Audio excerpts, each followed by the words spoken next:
The rumble of truck engines broke the early dawn stillness as they approached the camp gates. Sergeant Miller watched from his guard tower as the convoy arrived, dust swirling behind them like ghostly figures in the golden Nebraska sunrise. The farmers had come, just as arranged, their weathered faces grim with determination rather than hostility. Across the compound, German prisoners emerged from barracks, stretching in the cool morning air, their faces a mixture of confusion and wariness. It was July of 1943, and the wheat fields beyond the wire fence stood tall and golden, ready for harvest. But with most able-bodied American men fighting overseas, the ripening crops threatened to rot in the fields. The solution was as practical as it was controversial. German prisoners of war would be put to work saving the American harvest. As the camp commander briefed his guards one final time, Miller couldn't help but wonder what strange encounters might unfold when these enemies were thrust together not on a battlefield but in peaceful fields under the vast Midwestern sky. How would men trained to kill each other navigate working side by side with nothing more lethal than sickles and pitchforks between them? The first prisoners selected for farm labor stepped hesitantly toward the waiting trucks.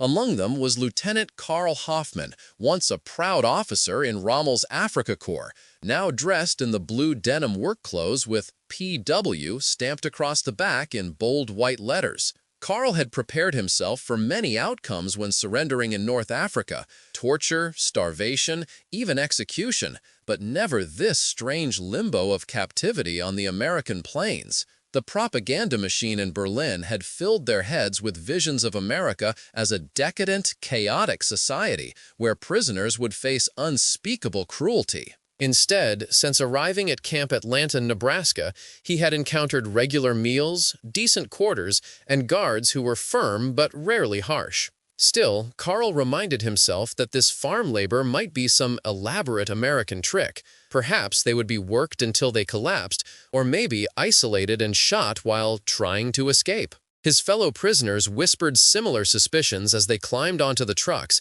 their bodies tense with anticipation. The convoy drove for almost an hour, passing through rolling countryside that reminded many of the Germans of their homeland. Fields stretched to the horizon under an impossibly wide blue sky. The guards sat silently, rifles across their laps, watching their charges with expressions that revealed nothing. When the trucks finally stopped beside a massive wheat field, Karl was struck by the sheer scale of the land. This single farm seemed larger than many German villages combined. A tall, lean farmer approached the trucks as the prisoners descended, his face weathered by decades under the prairie sun. "Name's Frank Barton," he said, nodding at the guard captain. "Got about 200 acres need cutting today if we can manage it." He barely glanced at the Germans, as though enemy soldiers arriving to harvest his wheat was the most ordinary thing imaginable. The guards spread out, creating a loose perimeter, as the farmer demonstrated the use of the hand sickles and binding techniques for those unfamiliar with farm work. What struck Karl immediately was the casual efficiency of it all. No speeches about democracy, no threats about escape, just practical instructions about the day's labor. As the morning wore on under the climbing sun, the initial tension began to dissolve into the rhythm of the harvest. The steady swing of blades, the satisfying thump of wheat bundles being tied, the occasional call of a meadowlark, these sounds replaced the expected hostility with something approaching normality. What Karl couldn't reconcile was the attitude of Farmer Barton, who worked alongside them, pausing occasionally to correct a technique or demonstrate a more efficient method. He treated the prisoners not as enemies, but as inexperienced farmhands who simply needed guidance. By mid-morning, when Barton's wife appeared with a wooden wagon carrying water jugs and sandwiches, the Germans exchanged wary glances. Was this another American deception? The most disorienting moment came when Mrs. Barton, a small woman with kind eyes and gray-streaked hair, handed out the food without discrimination. The same thick sandwiches to prisoners and guards alike. Karl accepted his portion cautiously, examining the generous slices of ham and cheese between thick pieces of homemade bread. A fellow prisoner, Corporal Weber, stared at his sandwich in disbelief. "In Germany," he whispered, "this would feed my family for 2 days." As they ate under the shade of a massive oak tree, the strange impromptu community, American farmers, guards, and German prisoners, sat in clusters, separated more by language than by hatred. What awaited them after lunch was even more surprising. A lesson in American farming technology that would shake the Germans' understanding of the war they were fighting. After the brief lunch break, Frank Barton disappeared into a large barn at the edge of the property. The prisoners watched curiously as the massive doors swung open, and what emerged left them speechless. A mechanical harvester, gleaming in the afternoon sun, rolled toward the remaining wheat fields. The combine was larger than any farm equipment Carl had seen in Germany, its mechanism sophisticated yet clearly durable. Barton gestured for several prisoners to follow him, selecting those who seemed to have some mechanical aptitude. "You men are going to learn to run this," he said through an interpreter. "Got 2 more fields to do after this one, and we'll never finish by hand before sundown." The chosen prisoners approached hesitantly, circling the machine with a mixture of caution and undisguised fascination. Carl watched as Corporal Schmidt, once a mechanic from Munich, climbed up beside Barton to examine the controls. The farmer's patience was remarkable as he demonstrated the operation, treating Schmidt not as an enemy but as a student. Within 30 minutes, the massive combine was cutting through the wheat with Schmidt at the controls, harvesting in an hour what would have taken 20 men a full day by hand. The guards maintained their vigilance, but their posture had relaxed somewhat, rifles now slung over shoulders rather than held at the ready. Private Mueller, a young soldier from Hamburg, standing next to Carl, shook his head in quiet amazement. "My father's entire village shares one tractor," he said softly, "smaller than this machine and always breaking down. Here, this single farmer has equipment our entire district would envy." The evidence was undeniable, cutting through years of propaganda about American weakness and inefficiency. As the afternoon wore on, the field transformed before their eyes, from standing wheat to neat rows of bundled sheaves, the mechanical harvester carving efficient paths through the golden expanse. Carl found himself assigned to stack bundles onto a wagon, working alongside a weathered farmhand named Bill, who spoke no German but communicated through gestures and occasional laughter at shared moments of clumsiness. There was something profoundly disorienting about this quiet cooperation, about enemies working together under the same sun toward a common purpose that had nothing to do with ideology or conquest. When the wagon was full, Bill clapped Carl on the shoulder with a nod of approval, a simple human gesture that somehow felt more significant than any military command he had ever received. What none of the prisoners could have anticipated was how this day of harvest would lead to conversations that would slowly begin to unravel everything they thought they knew about their American enemies. The sun had begun its descent when Farmer Barton called for the day's work to end. The prisoners, exhausted but satisfied in a way that differed from military fatigue, gathered by the trucks for the return journey. Carl noticed that the atmosphere had changed subtly. The rigid separation between captors and captives had softened around the edges. Guards and prisoners alike shared the honest weariness that comes from physical labor, and a few Americans were even pointing out to their German counterparts the impressive amount they had accomplished together. As they prepared to depart, Mrs. Barton appeared once more, this time with a wagon loaded with mason jars filled with cold lemonade. She handed them out to everyone, making no distinction between the Americans and Germans. "Can't send anyone home without something cool after a day like this," she said simply. Carl accepted the jar, the glass cool against his calloused palm, the sweet, tart liquid unlike anything available in the camp. Captain Weber, a former schoolteacher from Dusseldorf, sipped his lemonade slowly, watching the Bartons with puzzled eyes. "We were told Americans would treat us like animals," he said quietly to Carl, "that they would work us to death or use us for target practice. Yet these people feed us the same food they eat themselves." Carl nodded, equally perplexed. "Perhaps it is just this farm," he replied, though doubt had begun to creep into his certainty. The evidence before him contradicted everything his superiors had claimed about American barbarism and disorganization. As the trucks rumbled back toward Camp Atlanta, the prisoners sat in contemplative silence, each man turning over the day's revelations in his mind. The fields, the machines, the casual kindness, none of it aligned with the enemy they had been trained to hate and fear. Back at camp that evening, the first group of farm workers became reluctant celebrities, surrounded by curious prisoners eager for details about the outside world. The barracks buzzed with questions. How large were the farms? Were they watched constantly? Was the food truly as good as rumored? Carl found himself describing the mechanical harvester to an attentive audience, his hands tracing its dimensions in the air. "One machine," he explained, "doing the work of 30 men. And this farmer spoke as if it was ordinary, nothing special." A young private interrupted, skepticism clear in his voice. "It must be propaganda. They showed you their best equipment to demoralize us." Carl shook his head slowly. The remarkable thing was how unremarkable they considered it. The farmer complained that he couldn't get parts for a newer model because of the war. This was his old harvester. The revelation hung in the air. If this was an ordinary American farm, what did that suggest about the relative industrial strength of Germany and the United States? Some prisoners refused to accept the implications, clinging to their faith in German superiority. Others sat in troubled silence, mental calculations undermining years of certainty. Sergeant Dieter Hoffmann, no relation to Carl, had spent 3 years in a panzer division before his capture. "In North Africa," he said quietly, "we rationed every drop of fuel. Sometimes we pushed our tanks to save gasoline. Today, I watched one farmer burn more fuel-harvesting wheat than my entire company had for a week of operations." The barn lamp cast long shadows across the wooden floor as the men continued their discussion late into the night.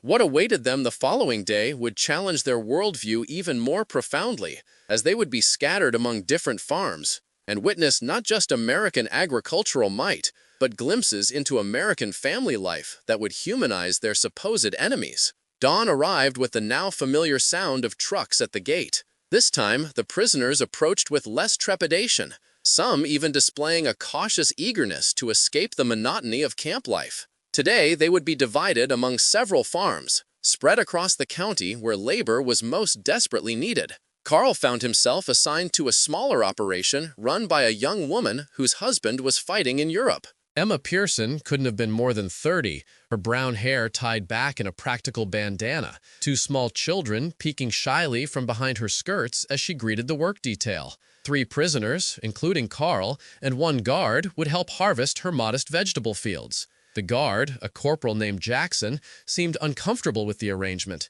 keeping his rifle conspicuously visible as Mrs. Pearson led them toward rows of tomatoes, beans, and corn ready for picking.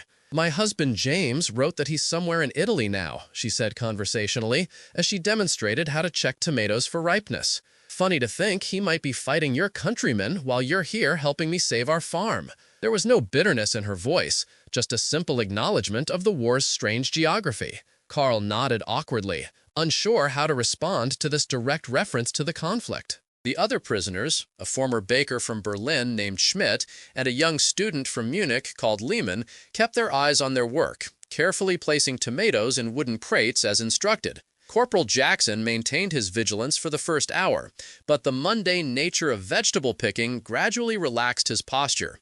By mid-morning, he had taken a position under a tree where he could observe the entire field, his rifle now resting against his leg rather than in his hands. The true shock came when Emma's children, initially shy, began to approach the prisoners with curious eyes. The youngest, a boy no more than 5, seemed fascinated by Lehmann's attempt to stack tomatoes in a perfect pyramid. "You're doing it wrong," the child declared, demonstrating his own technique with serious concentration. Lehmann, who had a younger brother at home, responded with a gentle smile, allowing the boy to direct his efforts. Carl watched this interaction with disbelief. In Deutschland, Muttern pulten ihre Kinder weg von eben dem Seid von Enemy-Prisonieren. Hier war ein amerikanischer Kind chatten komfortabel mit Men, den Vater war overseas fighten.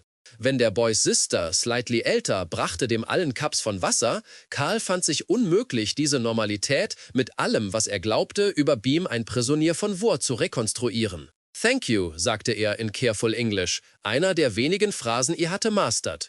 Der Little Girl beamte mit unerwarteter Delight. You talk funny, sie observierte, ohne Malice. Herr Mutter Karl von across der field, Amy, don't bother the men while they're working. The girl skipped away, leaving Karl zu stehen after her in confusion. Da war nur Fear in ihren Augen, no hatred, nicht eben Wohrigkeit, just die simple Kuriosität von Kindheit. Die Webstoffe, die harvestete das Tag, führten amerikanische Familien und Soldaten. Yet here he war, ein Enemy-Kombatant, traut mit diesem essentiellen Task. The guard, the children, the young wife whose husband fought against his comrades, none of them behaved as expected. As the sun climbed higher, Carl felt something shift within him, a subtle realignment of understanding that would only deepen through an encounter none of the Germans could have anticipated. At noon, Emma Pearson surprised everyone by inviting them to eat on her porch rather than in the fields. Too hot out there, she declared, brooking no argument, even from the uncertain guard. Soon, Carl found himself seated on wooden steps, a plate of cold chicken, potato salad, and fresh bread balanced on his knees, watching American children play in the yard before him. The guard sat slightly apart, maintaining his role while clearly appreciative of the shade and home-cooked meal. Emma disappeared briefly into the house and returns with a framed photograph, which she held out to Carl. "This is James," she said simply. "My husband." The image showed a smiling young man in an American uniform, his arm around Emma, taken before his deployment.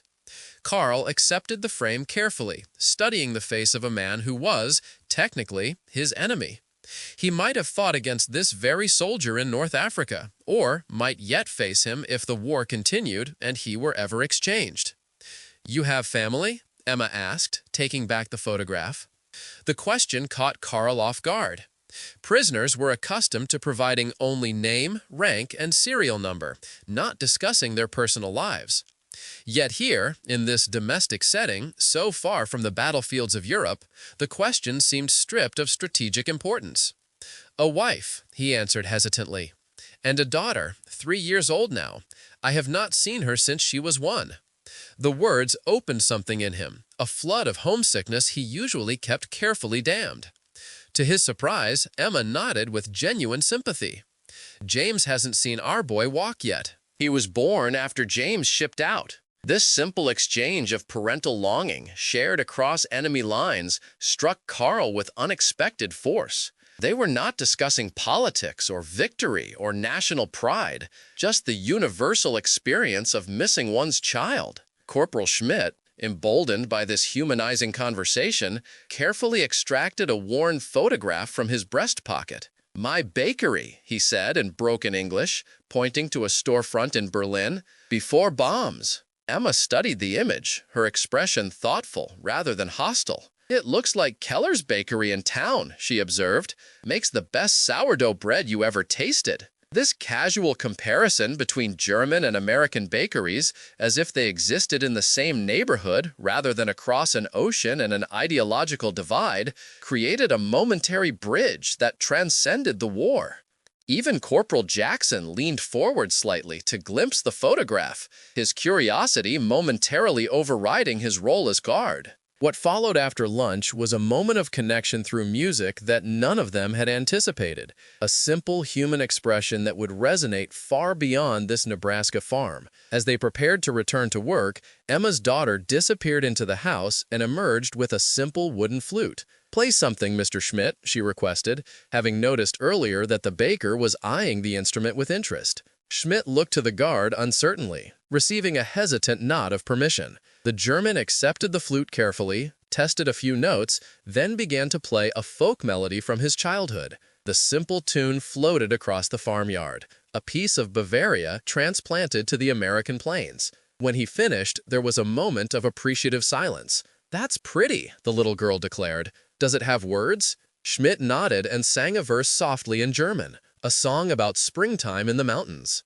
Emma listened thoughtfully before observing, "Sounds a bit like a song my grandmother used to sing. She came from Switzerland."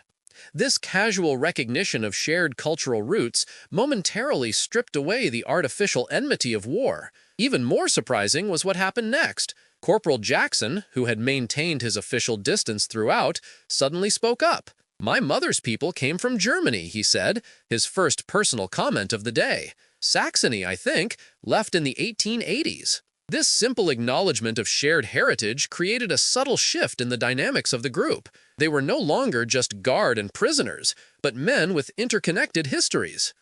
As they returned to the vegetable fields for the afternoon's work, the conversation continued, tentatively exploring these unexpected connections. The little girl followed Schmidt, pestering him to teach her the German song, which he did with patient amusement. Karl watched this impromptu music lesson with astonishment. In what world had he imagined that a German prisoner would be teaching American children folk songs while harvesting tomatoes on a Nebraska farm? The afternoon passed in productive labor, the vegetable crates filling steadily. Karl found himself working alongside Emma, who explained how her family had maintained this land through drought and depression before the war brought its own challenges. Her matter-of-fact resilience reminded him of farm women in his own village, practical, hard-working, uncomplaining. "Without the harvest program, I might lose the farm before James returns," she admitted. "Can't hire help when every able-bodied man is gone." The irony wasn't lost on Karl, that German soldiers were now essential to preserving this American farm while German bombs fell on American soldiers abroad. The war's contradictions had never been so personally evident. By late afternoon, when the trucks returned to collect them, Karl found himself oddly reluctant to leave. Emma thanked them sincerely for their help, pressed bags of vegetables into their hands for the camp kitchen, and even waved as they departed. Her children called out cheerful goodbyes to Mr. Schmidt and his flute playing. Even Corporal Jackson seemed different. His rifle held more as protocol than necessity. That evening at camp, as prisoners from different farms compared experiences, a complex picture emerged. Not all farmers had been as welcoming as the Pearsons or Bartons. Some had remained distant, treating the Germans solely as necessary labor rather than as men. Yet even those encounters had been free of the cruelty and degradation that propaganda had led them to expect. More significantly, every prisoner had witnessed the same material abundance. Farms with electricity when many German villages still lacked it. Gasoline available despite rationing. Mechanical equipment that outclassed anything they had seen in Europe. Private Mueller, who had worked at the largest operation in the county, described a farm office with calculating machines, telephones, and weather forecasting equipment. "The farmer showed me his books," he reported with disbelief. "Crop yields per acre, rainfall patterns for 20 years, soil analysis from a university laboratory. They farm with science, not just tradition." For men raised in a nation that glorified the mystical connection between German blood and soil, this rational, technological approach to agriculture was both impressive and unsettling.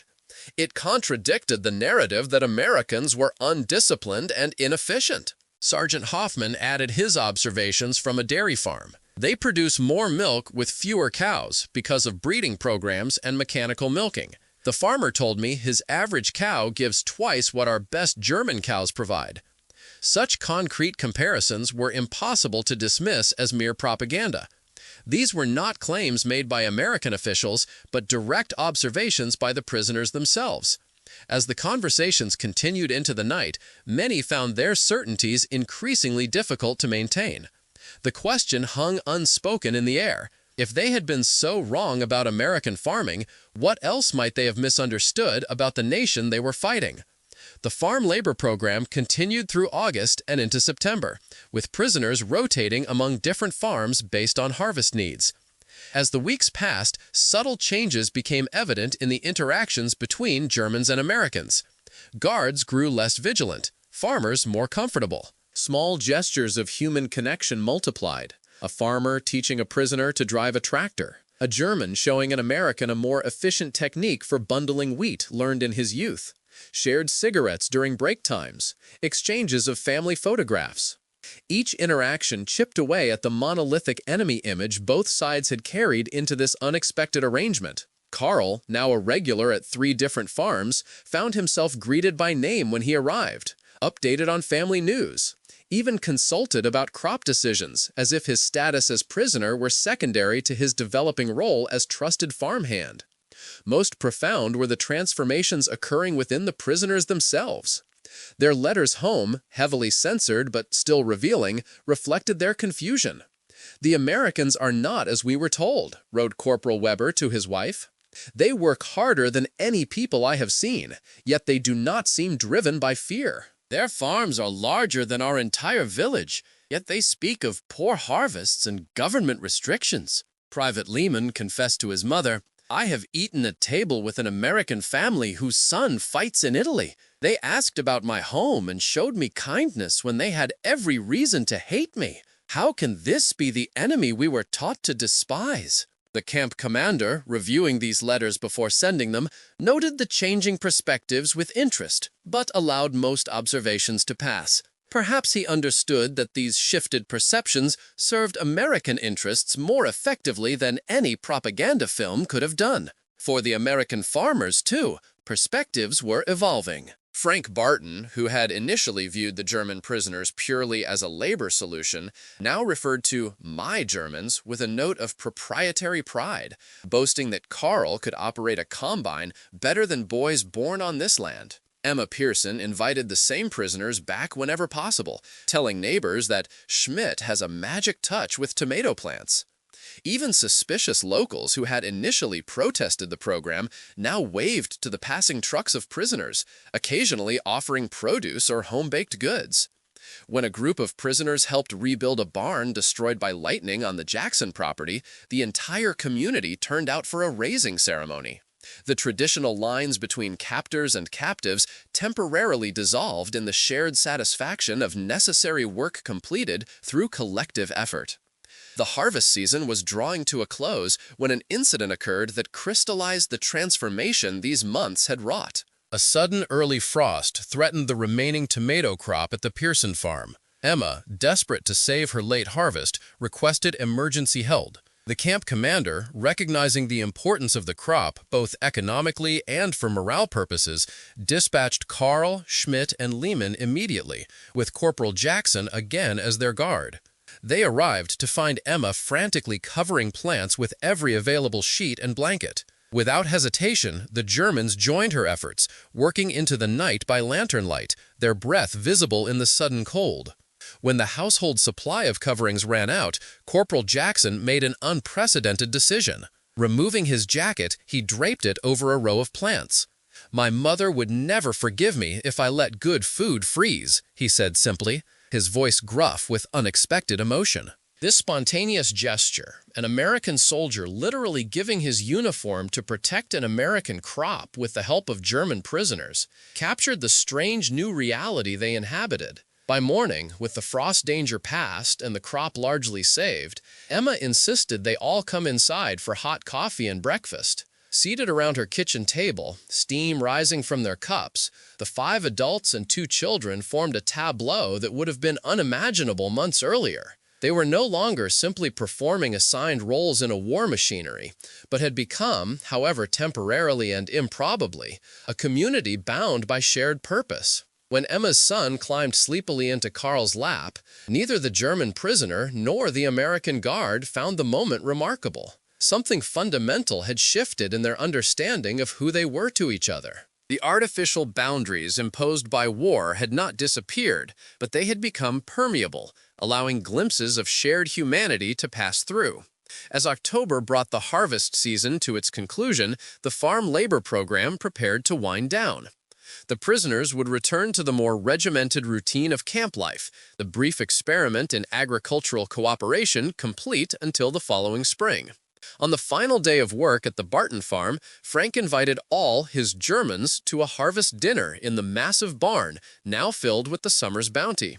With permission from camp authorities, long tables were set up between hay bales, laden with food prepared by neighboring farm wives. Guards and prisoners, farmers and their families gathered in a scene that defied conventional understanding of wartime relations. Karl, seated between Barton and a neighboring farmer named Harris, found himself engaged in a serious discussion about post-war agricultural exchanges, as if his eventual return to Germany were merely a change of address rather than a return to enemy status. "You should come back after all this nonsense is over," Barton said matter-of-factly, gesturing expansively to include the war, the prisoner status, the global conflict that had brought them together. "Good farmland opening up west of here. Man with your mechanical skills would do well." The offer, impossible yet sincerely meant, symbolized the distance they had traveled from their initial suspicion. Across the table, Schmidt was teaching Emma's daughter to count to 10 in German, while Corporal Jackson looked on with amused tolerance. Elsewhere, American and German voices mingled in conversations about rainfall patterns, equipment maintenance, and family news, the babble of partially shared language creating a warm acoustic texture beneath the rafters. What had begun as a desperate solution to a labor shortage had evolved into something more complex. Not friendship exactly, but a human connection that transcended the artificial divisions of war. As twilight approached and the prisoners prepared to return to camp for the final time, Barton presented each of his workers with a small token, hand-carved wooden figures he had made during evening hours.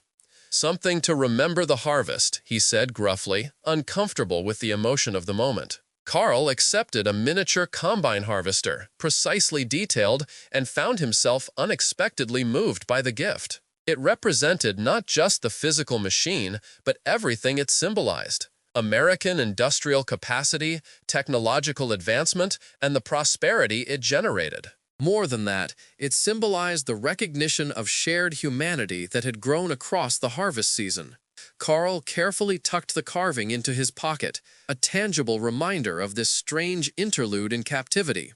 As the trucks pulled away from the Barton farm for the last time, both prisoners and farmers raised their hands in farewell, acknowledging something significant that had no name in the vocabulary of war. Back at Camp Atlanta that night, as prisoners prepared for winter and the return to camp routines, conversations turned reflective. The experiences of the harvest season had created an indelible impression that many would carry with them long after the war ended. "I have seen America from the inside now," Carl told his barracks mates, the wooden harvester carving resting on his palm. "Not from propaganda films or officers' briefings, but through its farms and families." "It is not what we were told." Others nodded, adding their own observations. The scale of American production, the independence of its farmers, the casual abundance that made even rationing seem plentiful by German standards. Some still maintained that Germany would ultimately prevail through superior discipline and sacrifice, but even they could not deny the evidence of American strength they had witnessed firsthand. Most profound was the realization that their enemies were people not fundamentally different from themselves. Farmers concerned with weather and crops, parents missing distant children, communities supporting each other through hardship. The abstract hatred fostered by propaganda had difficulty surviving such concrete encounters. "The farmer whose land I harvested has a son fighting in Germany," Corporal Schmidt observed quietly, "perhaps facing my brother or cousin. Yet his wife fed me at their table and asked about my family with genuine concern." How do we make sense of such things? There were no easy answers to such questions, only the uncomfortable recognition that war's simplistic narratives could not accommodate the complex reality they had experienced in the Nebraska harvest fields. Years later, long after the war had ended and the prisoners had returned to a Germany transformed by defeat, the memories of that harvest season remained vivid. Karl Hoffmann, rebuilding his life in Baden-Württemberg, incorporated American farming techniques he had learned into his own agricultural practice. Schmidt, his Berlin bakery destroyed in the war's final months, eventually opened a new establishment that offered both traditional German breads and American-style pastries. Lehman completed his interrupted education and became a professor of agricultural economics, his research frequently referencing the efficient American methods he had witnessed firsthand. None of them ever forgot the strange contradiction of those months, that it was as prisoners, stripped of freedom and far from home, that they had experienced some of their most meaningful connections with the very people they had been taught to hate. For their part, the Nebraska farmers maintained occasional contact with their former workers through Red Cross channels and, after the war, through direct correspondence. Frank Barton even fulfilled his promise, sponsoring 2 former prisoners who returned to America as immigrants in the 1950s, helping them establish farms of their own in neighboring counties. Emma Pearson's husband, James, returned safely from Europe and was initially skeptical of her positive accounts of the German prisoners, until he discovered that one of her Germans had fought in the same Italian campaign where he had served, their divisions directly opposing each other in battles they could now discuss across her kitchen table. These unexpected connections, forged in the practical necessity of harvest, had created bridges that even war's destruction could not completely sever. Perhaps the most telling legacy was found in the changed perspectives of both Americans and Germans who had participated in the program. Local newspapers that had initially questioned the wisdom of bringing enemy prisoners into the heartland later published feature articles about our Germans and their contributions to the war effort through agricultural production. Returning American soldiers, expecting tales of home front sacrifice, were sometimes startled to hear their families speak with cautious respect about the German workers who had helped save their farms. The prisoners, returning to a devastated Germany, brought not just memories of American abundance, but a more nuanced understanding of the nation they had fought against, one that complicated the simplistic narratives of both Nazi propaganda and post-war American triumphalism. In the quiet revolution of that Nebraska harvest, something profound had occurred.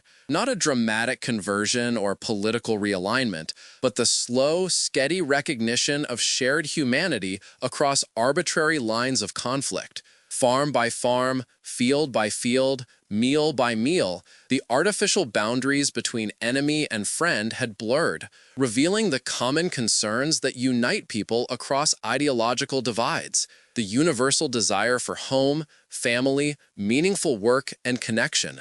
The war would end, borders would be redrawn, and political systems would rise and fall in the decades that followed. But for those who had experienced that harvest season, German prisoners and American farmers alike, the memory remained as a testament to the possibility of recognition across divides, to the quiet power of shared labor to reveal the humanity in those we have been taught to fear. As we continue to navigate our own divisions today, perhaps we might find wisdom in these forgotten moments when enemies became, however briefly and improbably, something close to neighbors.